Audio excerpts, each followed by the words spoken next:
Hello students, I am again back with part 2 of chapter number 3, The American Civil War. I hope you all have seen part 1 of this chapter. If not, do watch it. क्योंकि part 1 में बेटा हम लोग causes जो कारण थे इस civil war के वो हम discuss कर चुके हैं कहाँ पर part 1 में, तो part 1 देखना भी बहुत important है बेटा। यहाँ तक हम पढ़ चुके थे पार्ट 1 में। हम लोग पार्ट 2 स्टार्ट करेंगे अब्राहम लिंकन से।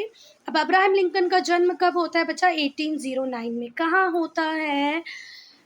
हॉजनविले के पास केंटकी में। ठीक है बात। तो Abraham Lincoln was born in 1809। Abraham Lincoln का जन्म कब हुआ? 1809 में। कहाँ पर हुआ? हॉजनविले के पास केंटकी में। ठीक कोई बात? फिर से इंग्लिश में पढ़ लेते हैं एक बार। Abraham Lincoln was born in 1809 near Hodgenville in Kentucky.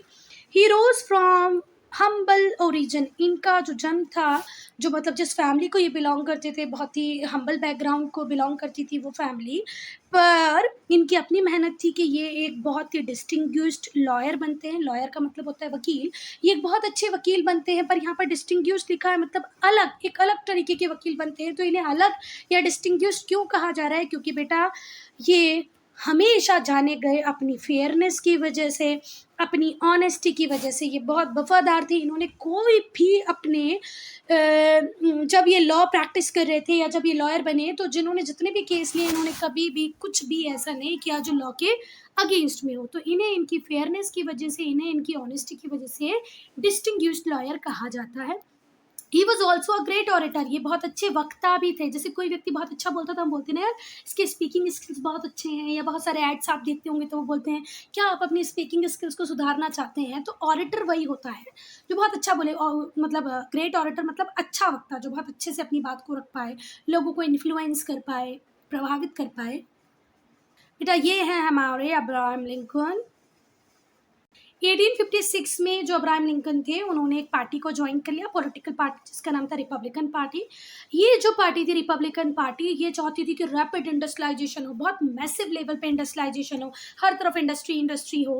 और साथ ही साथ ये स्लेवरी के एक्सटेंशन के खिलाफ थे। कि इनका मानना था रिपब्लिकन पार्टी का या अब्राहम लिंकन का कि जितने भी नए न्यूली सेटल स्टेट्स बन रहे हैं वेस्टर्न टेरिटरीज में, उनमें स्लेवरी बिल्कुल ना हो। अब वो नए तरीके से बन रहे हैं, नए स्टेट्स बन रहे हैं, तो हम क्यों गुलामों को वहाँ रखें? क्यों इस एक क्रूअल प्रैक्टिस को बढ़ावा दें? तो जो रिपब्लिकन पार्टी थी या जो अब्राहम लिंकन थे, वो बिल्कुल भी वेस्टर्न टेरिटरीज में स्लेवरी का एक्सटेंशन नहीं चाहते थे, which would letter become a new state. ठीक है, जो वेस्टर्न टेरिटरीज थी जहाँ पर लोग सेटल्ड होने लगे, जो बाद में जाके न्यू स्टेट्स बने, उन न्यू स्टेट्स में ये स्लेवरी नहीं चाहते थे। कौन? रिपब्लिकन पार्टी के members. Lincoln as Republican candidate. Lincoln ने चुनाव जीता। किस पार्टी से? रिपब्लिकन पार्टी से। रिपब्लिकन, देखो चुनाव होते हैं तो दो पॉलिटिकल पार्टीज के बीच में होते हैं, तीन पॉलिटिकल पार्टीज के बीच में होते हैं। तो लिंकन ने चुनाव जीत लिया। वो किस पार्टी से लड़ रहे थे? रिपब्लिकन पार्टी के कैंडिडेट थे। मतलब किसकी साइड से लड़ रहे थे? रिपब्लिकन पार्टी की साइड से लड़ रहे थे, है ना। तो रिपब्लिकन कैंडिडेट थे लिंकन। उन्होंने इलेक्शन जीत लिया 1860s में। मतलब 4 साल में ही वो इस पोजीशन तक पहुंच गए कि वो इलेक्शन लड़ने लग गए और उन्होंने इलेक्शन जीत भी लिया। प्रेसिडेंट बनने को आ गए वो 1816 में। कब उन्होंने पार्टी ज्वाइन की? 1856 में। तो रिपब्लिकन पार्टी को ज्वाइन नहीं किया। फिर रिपब्लिकन पार्टी के साइड से चुनाव लड़ा और चुनाव लड़के जीत गए और यूएसए के 16th प्रेसिडेंट बन गए। Who is the 16th president of US, United states of America? तो वो थे हमारे अब्राहम लिंकन। इन्होंने 61 से लेके 65 तक सर्व किया। 61 से 65 5 ईयर का इनका टर्म था कि 4 ईयर का बच्चा। क्योंकि यूएस में जो प्रेसिडेंट होते हैं वो कितने ईयर के लिए अपॉइंट होते हैं? 4 ईयर के लिए अपॉइंट होते हैं। हमारे यहाँ प्रेसिडेंट प्राइम मिनिस्टर 5 ईयर के लिए होते हैं, पर यूएसए में कितने ईयर के लिए होते हैं बेटा? 4 ईयर के लिए। इसीलिए 61 से क्या लिखा है? 65। 5 साल नहीं, कितने साल? 4 साल। ये ध्यान रखना कि आज भी वहाँ पर प्रेसिडेंट कितने ईयर के लिए बनते हैं? 4 ईयर के लिए, ना कि 5 साल के लिए। ठीक है बात। तो रिपब्लिकन पार्टी से चुनाव जीते रिपब्लिकन पार्टी के कैंडिडेट अब्राहम लिंकन। 1860 में वो क्या बन गए? 16th president of USA. कब से कब तक इनका टर्म रहा? 61 से 65 तक, क्योंकि वहाँ पर 4 साल का टर्म होता है। Civil war. जो सदर्न स्टेट्स थे उनका मानना था कि यार अगर लिंकन प्रेसिडेंट बने हैं तो ये तो पहले ही बात करते हैं कि स्लेवरी नहीं होनी चाहिए, नए स्टेट में स्लेवरी नहीं होनी चाहिए, तो ये तो हमारे खिलाफ बात करेंगे, सदर्न स्टेट्स आपस में ये सोच रहे हैं। तो जो लिंकन है वो कौन है? रिपब्लिकन कैंडिडेट है। अब वो प्रेसिडेंट भी बन गए यूएसए के। लिंकन के प्रेसिडेंट बनने के पहले ही, उनके ऑफिस को ज्वाइन करने के पहले ही, जो 7 सदर्न स्टेट्स थे वो तो यूनियन से टूट भी गए। उन्होंने अपना कन्फेडरेट स्टेट्स ऑफ अमेरिका बना लिया। बात समझ में आ रही है कि अब सदर्न स्टेट्स इतने परेशान हो गए कि उन्होंने बोल दिया कि अब हमको इस यूनियन में रहना ही नहीं। 7 स्टेट्स तो लिंकन के ऑफिस ज्वाइन करने के पहले ही चले जाते हैं और जेफरसन डेविस को चुन लेते हैं अपना प्रेसिडेंट। उन्हें बिल्कुल पसंद नहीं था कि लिंकन प्रेसिडेंट बने, क्योंकि लिंकन रिपब्लिकन पार्टी को बिलोंग करते थे और रिपब्लिकन पार्टी एंटी स्लेवरी थी। एंटी स्लेवरी मतलब स्लेवरी की बातें नहीं करती थी। पर 7 स्टेट पहले ही टूट गए, अलग प्रेसिडेंट बना लिया। प्रेसिडेंट भी किसको बनाया? जेफरसन डेविस को बनाया। तो जो लिंकन थे, देखो हर प्रेसिडेंट, हर प्राइम मिनिस्टर अपने टाइम में कुछ ऐसा करना चाहता है कि दुनिया उसे याद रखे, है ना। तो लिंकन क्या चाहेंगे कि मैं जिस टाइम प्रेसिडेंट बना उस टाइम यूनियन ही टूट गया। तो लिंकन दिल से चाहते थे कि यार वो इस यूनियन को प्रिजर्व करें, बचा के रखें, भले ही उसके लिए उन्हें कोई भी कॉस्ट क्यों ना चुकानी पड़े। तो he declare that he would even use military forces. उन्होंने डिक्लेयर कर दिया कि आप जो स्टेट्स अलग हो रहे हो, यूएसए से, यूनियन से अलग हो रहे हो ना, मैं आपके खिलाफ मिलिट्री फोर्सेस को भी यूज़ करूँगा, है ना। पर मैं ये सेपरेशन नहीं होने दूंगा सदर्न स्टेट्स का, आप अलग हो, मैं मिलिट्री का यूज़ करूँगा। पर मुझे बिल्कुल भी पसंद नहीं, अच्छा नहीं लगेगा कि यूनियन टूटे, मैं इस यूनियन को हर हाल बचा। अब जरा ध्यान से सुनना, बहुत ध्यान से। अप्रैल 1861 को क्या हुआ? अप्रैल 1861 को ये हुआ कि साउथ कैरोलिना के चार्ल्सटन हार्बर के फोर्ट शुम्टर, एक फोर्ट शुम्टर है जो कहाँ पर है? चार्ल्सटन हार्बर में है। और चार्ल्सटन हार्बर कहाँ पर है? South Carolina. साउथ कैरोलिना के चार्ल्सटन हार्बर पे एक फोर्ट बना हुआ था जिसका नाम था फोर्ट शुम्टर। वहां पर कुछ फेडरल ट्रूप्स थे, मतलब यूनियन के ट्रूप्स थे, उनके ऊपर अटैक कर दिया किसने? कन्फिडरेट्स ने। ठीक है बात, मतलब कन्फिडरेट जो 7 स्टेट ने जो कन्फिडरेट ऑफ स्टेट्स बनाया था, उनके कन्फिडरेटर्स ने, उन स्टेट्स के लोगों ने अटैक किया किसके ऊपर? फेडरल ट्रूप्स के ऊपर। वो फेडरल ट्रूप्स कहाँ पर थे? फोर्ट शुम्टर, जो कि कहाँ पर बना हुआ है? चार्ल्सटन हार्बर पर बना हुआ है। कहाँ पर? साउथ कैरोलिना में। यहाँ से हम देखते हैं कि यहीं से सिविल वॉर की स्टार्टिंग हो गई। अब कन्फिडरेट्स ने अटैक किया तो क्या फेडरल ट्रूप्स चुप बैठेंगे? अब ये लोग भी अटैक करेंगे।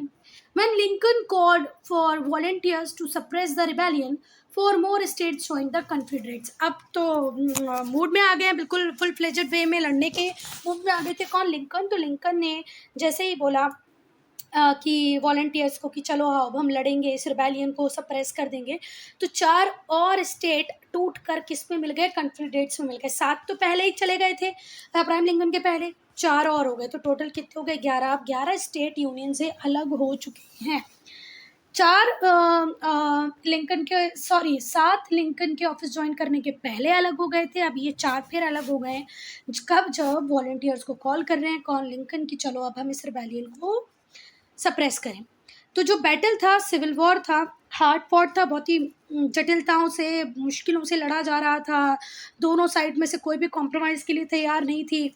जो फेडरल आर्मी थी वो बड़ी थी कन्फिडरेट आर्मी से, thanks to large population of northern USA. देखो नदर्न यूएसए की पॉपुलेशन ज़्यादा तो आर्मी भी बड़ी, सदर्न स्टेट की पॉपुलेशन कम, आर्मी भी छोटी।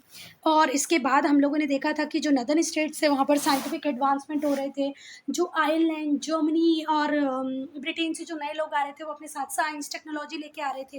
तो जो साइंटिफिक नॉलेज था, जो न्यू सेटलर्स लेके आए थे यूरोप के, उन्होंने भी नदर्न यूएसए को बहुत हेल्प किया। उन्होंने नए कम्युनिकेशन सिस्टम को डेवलप किया, नए नए वेपन्स डेवलप कर लिए। तो कहीं ना कहीं हम बोल सकते हैं कि जो कन्फिडरेट्स थे वो पिछड़ गए। ना तो इनके पास साइंस थी, ना टेक्नोलॉजी थी, ना ही ज़्यादा पॉपुलेशन थी। ये सारे एडवांटेज किसके पास थे? नदर्न स्टेट्स के पास थे। एज अ रिजल्ट क्या हुआ? फेडरल आर्मी बेटर इक्विप्ड थी। किससे? कन्फिडरेट फोर्सेस के पास मॉडर्न वेपन्स नहीं थे, कम्युनिकेशन सिस्टम नहीं था, तो उनसे तो बेटर ही थी किसकी? Federal army. तो जो फेडरल फोर्सेस थी उनके पास स्ट्रॉन्ग नेवी भी थी। सिर्फ आर्मी ही अच्छी नहीं थी, फेडरल आर्मी के पास एक स्ट्रॉन्ग नेवी भी थी। अब बेटा जो फेडरल आर्मी थी और फेडरल नेवी थी, दोनों ने ही बहुत सारे बैटल्स को जीता। कहाँ पर? मिसिसिपी रीजन में। 1862 में फेडरल आर्मी भी जीत रही है, फेडरल नेवी भी जीत रही है। कौन से रीजन को जीत रही है? मिसिसिपी रीजन को जीत रहे हैं। जो कन्फिडरेट आर्मी थी, under very able general offered stiff resistance. पर हम ये नहीं बोल सकते कि इनके पास लोग ज़्यादा थे, मॉडर्न टेक्नोलॉजी थी, मॉडर्न वेपन्स थे, तो सदर्न स्टेट्स को इन्होंने क्विकली चुटकी बजाते ही आउट कर दिया या हरा दिया, ऐसा नहीं था बेटा। बहुत ही एबल, बहुत ही बढ़िया कमांडर थे सदर्न स्टेट्स के पास, सदर्नर्स के पास, और कन्फिडरेट आर्मी ने भी बराबर की टक्कर दी, बराबर का रेजिस्टेंस दिए। Defeated the federal forces in several other regions. जहाँ मिसिसिपी रीजन में फेडरल आर्मी, फेडरल नेवी जीत रही थी, वहीं पर बहुत सारे हिस्सों में हार भी रही थी।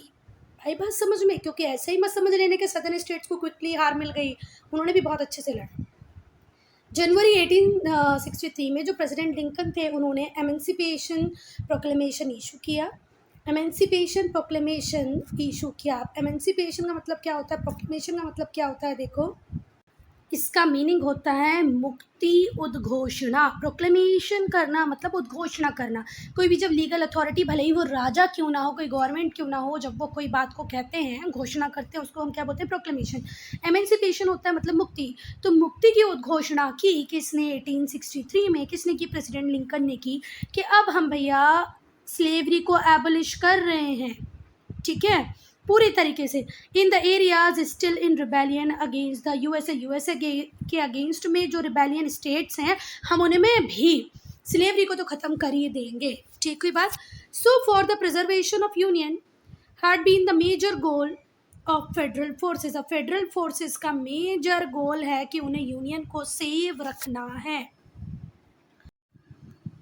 चलो, जनवरी 1863 में जो प्रेसिडेंट थे लिंकन, उन्होंने इशू किया एमेंसिपेशन प्रोक्लेमेशन। अब क्या मीनिंग होता है इस एमेंसिपेशन प्रोक्लेमेशन का? मुक्ति उद्घोषणा। इस मुक्ति उद्घोषणा के अंदर उन्होंने क्या कहा कि यूएसए में अभी भी बहुत सारे स्टेट्स ऐसे हैं जो अभी भी विरोध में हैं, रिबेलियन कर रहे हैं, पर हम उन स्टेट्स में भी स्लेवरी को एबोलिश कर ही देंगे। ऐसा प्रण किसने ले लिया है? प्रेसिडेंट लिंकन ने, बाय इशूइंग एमेंसिपेशन प्रोक्लेमेशन। 1863 में प्रेसिडेंट लिंकन ने क्या कहा, क्या इशू किया? Emancipation proclamation. उसके थ्रू वो क्या कह रहे हैं कि भैया यूएसए, भले ही वो सारे स्टेट्स जिनमें अभी कहीं ना कहीं विरोध का भाव है, वो रिबेलियन में खड़े हुए हैं, पर अब कोई स्टेट ऐसा नहीं रहेगा जिसमें स्लेवरी रहे, हम तो सारे स्टेट से स्लेवरी को बैन कर देंगे। अब तक जो फेडरल फोर्सेस थी, उनका एक ही काम था बच्चा, कि यूनियन को प्रिजर्व करके रखना, यूनियन को बचाना। यूनियन मतलब वहाँ से अब कोई और हिस्सा टूट के बाहर ना जाए, ये काम था फेडरल फोर्सेस का। पर अब फेडरल फोर्सेस के कंधों पे एक जिम्मेदारी और आ गई थी, उनका एक गोल और बन गया था, वो था एबोलिशन ऑफ स्लेवरी, कि स्लेवरी को भी एबोलिश करना है, ख़त्म करना है, ठीक है बात। चलो, जुलाई 1863 में जो फेडरल आर्मी थी, उसको एक बड़ी जीत मिलती है गेटिसबर्ग में। इसी साल नवंबर में जो प्रेसिडेंट लिंकन होते हैं, वो डेडिकेट करते हैं एक नेशनल किमेट्री। कहाँ पर? गेटिसबर्ग में। किसको? To the soldiers who had sacrifice their life in defence of the union. देखो बेटा, बहुत सारे सोल्जर्स की डेथ होती है इस यूनियन को डिफेंड करते हुए, यूनियन के डिफेंस में। तो 1863 के ही नवंबर में जो प्रेसिडेंट लिंकन होते हैं, एक नेशनल किमेट्री बनवाते हैं गेटिसबर्ग में, और वो उन सारे सोल्जर्स को डेडिकेटेड होती है जिनने अपना बलिदान दिया, अपनी जानें दे दी। इस ओकेशन पे वो एक फेमस गेटिसबर्ग एड्रेस भी देते हैं, जिसमें वो बताते हैं कि भैया डेमोक्रेसी क्या होती है, और आगे हम इस डेमोक्रेसी को कैसे प्रिजर्व करके रख सकते हैं। In which he set forth his ideals of democracy. इसमें उन्होंने डेमोक्रेसी के आइडियाज़ को, अपने आइडियाज़ को लोगों तक पहुंचाया, बताया। Gettysburg address. बेटा, गेटिसबर्ग में जब वो लोगों को एड्रेस कर रहे थे, तो उन्होंने बेसिकली किन बातों के बारे में बात की, अब हम वो देखेंगे। तो पहली बात तो लिंकन ने इस बात की घोषणा की, इस बात को प्रोक्लेम किया कि ये जो सिविल वॉर था, उन्होंने अपने गेटिसबर्ग एड्रेस में ये उद्घोषणा की, इस बात को जोर दे के बताया कि भैया ये जो सिविल वॉर था, ये ह्यूमन लिबर्टी के लिए था, है ना। हम सिविल वॉर फालतू में नहीं लड़ रहे थे, हम ह्यूमन लिबर्टी की बात कर रहे हैं, हम ह्यूमैनिटी की बात कर रहे हैं। जो स्लेव है वो भी तो ह्यूमन है, तो हमने ये वॉर उनके लिए लड़ा है। He set before the nation the task of preserving the union. और उन्होंने नेशन के सामने ये बात रखी कि मुझे तो यूनियन को प्रिजर्व करना ही था, ठीक है, भले ही वो किसी भी कॉस्ट पे हो, तो मैंने यूनियन को प्रिजर्व करने की बात सोची। Which stood for freedom and democracy. और ये जो यूनियन है, ये यूनियन आज से है, जब हमारे एंसेस्टर्स ने यूएसए बनाया था, ब्रिटिशर्स से लड़ाई की थी, तो उस टाइम हमने बात की थी कि हमें फ्रीडम चाहिए, हमें डेमोक्रेसी चाहिए। तो जब हम उस टाइम में फ्रीडम और डेमोक्रेसी की बात करते थे कि हमें ब्रिटिश रूल्स रेगुलेशन के हिसाब से नहीं चलना है, तो what about the freedom of slaves? Slaves की फ्रीडम कहाँ गई? अब उनको क्यों डेमोक्रेटिक राइट नहीं मिल रहे? One man one vote one value होना चाहिए, तो स्लेव्स की पॉलिटिकल राइट्स कहाँ हैं? ये तो है ही नहीं। So that government of the people by the people for the people would not parish from the earth. तो मैं ये कहना चाहता हूँ कि हमें हर व्यक्ति की फ्रीडम का, हर व्यक्ति के पॉलिटिकल राइट्स का ध्यान रखना पड़ेगा, तभी ये जो हम सरकार की बात करते हैं, डेमोक्रेसी की बात करते हैं कि लोगों की सरकार, लोगों के द्वारा, लोगों के लिए काम करने वाली जो सरकार है, of the people by the people for the people, लोगों के लिए काम करने वाली सरकार, लोगों में से सरकार, लोगों द्वारा जो सरकार है वो पैरिश, ख़त्म ना हो जाए इस अर्थ से। चलो, एंड ऑफ सिविल वॉर, जो कन्फेडरेट्स थे फाइनली सरेंडर करते हैं 1865 में, और यूनियन इस तरीके से बच जाता है, यूनियन टूटता नहीं है। इसी साल में जो अब्राहम लिंकन होते हैं उनका असैसिनेशन हो जाता है, और उनका असैसिनेशन करते हैं सदनर्स, साउथ में रहने वाला एक व्यक्ति होता है जो उन्हें गोली मार देता है। अब बेटा जी जो वर्ड है असैसिनेशन, इसका मीनिंग होता है कि देखो, मर्डर जो वर्ड है, जैसे मैं किसी को मार दूं तो मैंने क्या किया? मर्डर किया। पर जब भी मैं किसी पॉलिटिकल पोजीशन के व्यक्ति को, भले ही किसी राजा को, राजा भी पॉलिटिकल हेड होता है, राजा को मार रही हूँ, किसी पीएम को मार रही हूँ, सीएम को मार रही हूँ, डिफेंस मिनिस्टर को मार रही हूँ, तो उनको जब मारा जाएगा तो उसे मर्डर ना कह के क्या कहेंगे? असैसिनेशन। असैसिनेशन बोले तो किसी महत्वपूर्ण व्यक्ति की जब हत्या होगी तो उसे हम क्या कहेंगे? असैसिनेशन। तो सदनर्स ने असैसिनेट कर दिया अब्राहम लिंकन को। चलो, importance of the civil war. अब सिविल वॉर की इम्पोर्टेंस देखेंगे। जो अमेरिकन सिविल वॉर था, upheld the importance of central government. American civil war से ये तो पता चल गया भाई कि सेंट्रल गवर्नमेंट इम्पॉर्टेंट होती है। It establish the USA as a country consisting several states. और इसके बाद ऐसा यूएसए का वैल्यू बन गया कि यूएसए एक कंट्री है जिसमें बहुत सारे स्टेट्स हैं, और वो जो स्टेट्स हैं वो अपने अफेयर्स को अपने तरीके से देख सकते हैं। हर स्टेट की स्टेट गवर्नमेंट है, वो अपने स्टेट को अपने तरीके से चला सकते हैं, but are inseparably united as one single nation. पर उन स्टेट्स को ये बात भी बहुत अच्छे से ध्यान रखनी चाहिए कि हम इस यूनियन से सेपरेट नहीं हो सकते हैं। तो ये सिविल वॉर एक तरीके से एग्जाम्पल सेट कर गया और दूसरे स्टेट्स के लिए जो ये सोच रहे थे कि यार चलो इस यूनियन से हम अलग हो जाएंगे, अगर हमारी ये टर्म्स नहीं मानी, हमारी ये कंडीशन नहीं मानी, तो ऐसा नहीं हुआ। ये बात स्थापित हो गई कि यूएसए एक यूनियन है जिसमें बहुत सारे स्टेट्स हैं, पर स्टेट्स अपने अफेयर्स को तो संभाल पाएंगे पर इनसेपरेबल है, वो कभी अलग नहीं हो पाएंगे under a central government. This implies that member states of USA can not break away whenever they want. इससे ये पता चल गया कि भैया यूनाइटेड स्टेट्स ऑफ अमेरिका के जितने भी स्टेट हैं वो अपनी इच्छा से टूट नहीं सकते। 1865 में स्लेवरी को एबलिश कर दिया गया हर जगह। यूनाइटेड स्टेट्स ऑफ अमेरिका में जो फ्रीड लेबर्स थे, वो स्लेव्स जो जिन्हें फ्री किया गया उन्हें सिटीजनशिप दे दी गई। सोचो, लिंकन ने सिर्फ इस बात के बारे में बात नहीं की थी कि हम स्लेव्स को फ्री करा देंगे, उसके बाद क्या होगा था, उसके बाद का भी उन्होंने सोच रखा था कि भैया पहले ही ये बात वो कर चुके थे कि जैसे ही स्लेव्स आज़ाद होंगे, ये गुलाम आज़ाद होंगे, इन्हें हम सिटीजनशिप दे देंगे। बेटा सिविल वॉर के बाद एक काम और हुआ जो ध्यान से सुनो। हम इंडिया में रहने वाले लोग, हमारे पास सिंगल सिटीजनशिप है, मतलब हम भारतीय हैं, किसी स्टेट की सिटीजनशिप नहीं है हमारे पास। पर पहले यूनाइटेड स्टेट्स ऑफ अमेरिका जो है उसमें भी पहले ऐसे नहीं हुआ करता था, पर अब उन लोगों ने कंसेप्ट अडॉप्ट कर लिया है ड्यूअल सिटीजनशिप का। किसका? ड्यूअल सिटीजनशिप का। इंडिया में सिंगल सिटीजनशिप है, हमारे पास भारत की नागरिकता, किसी स्टेट की नागरिकता नहीं है, पर यूएसए में ड्यूअल सिटीजनशिप चलती है। तो सिविल वॉर के बाद एक बात और समझ में आ गई कि हर स्टेट के में रहने वाले लोगों के पास यूएसए की सिटीजनशिप भी होनी चाहिए, ठीक है। Granted citizenship of union, union की सिटीजनशिप भी होनी चाहिए, स्टेट की भी है और यूनियन की भी है। ये बात ध्यान रखना, हमारे इंडिया में सिर्फ हमारे पास यूनियन की है, मतलब भारत की है, स्टेट की नहीं है। पर यूनाइटेड स्टेट्स ऑफ अमेरिका में स्टेट्स की भी है और यूनियन की भी है। All citizen were given the same right, सारे सिटीजन्स को सेम राइट दिए गए थे। इवन जो न्यू स्लेव्स, जो स्लेव्स थे जिन्हें सिटीजन का दर्जा दिया गया था, उन्हें भी इक्वल राइट्स दे दिए गए। उन्हें लाइफ इंश्योर की गई, लिबर्टी, प्रॉपर्टी, कि भैया आप जितने भी यूनियन में रहने वाले लोग हो, आप प्रॉपर तरीके से जियो, आपको पूरी लिबर्टी है, आपके पास प्रॉपर्टी का राइट है। This had the promise of equality for all citizen, और सारे लोगों को इक्वालिटी का राइट दिया गया। सिविल वॉर होने के कुछ सालों बाद जो नदर्न स्टेट्स थे उन्होंने ज़्यादा एक्टिव रोल प्ले किया पॉलिटिक्स में। इससे रैपिड एक्सपांशन हुआ इंडस्ट्रीज़ का, रेलवे कंस्ट्रक्ट हुई लार्ज स्केल पे। और 19वीं सेंचुरी के एंड तक जो यूएसए था एक one of the most powerful industrial nation की तरह पूरे वर्ल्ड में जाना जाने लग गया। तो यहाँ पर हम बोलेंगे कि नदर्न स्टेट्स का कंट्रीब्यूशन ज़्यादा था क्योंकि उन्होंने फुल फ्लेजेड वे में इंडस्ट्री को एक्सपांड किया, रेलवे को एक्सपांड किया, प्रॉपर कम्युनिकेशन नेटवर्क बनाया और आज वर्ल्ड में यूएसए को एक मोस्ट पावरफुल डेवलप्ड कंट्री के रूप में देखा जाता है। So student, I am ending this video here only. If you have any doubt, any problem, to write in comment section.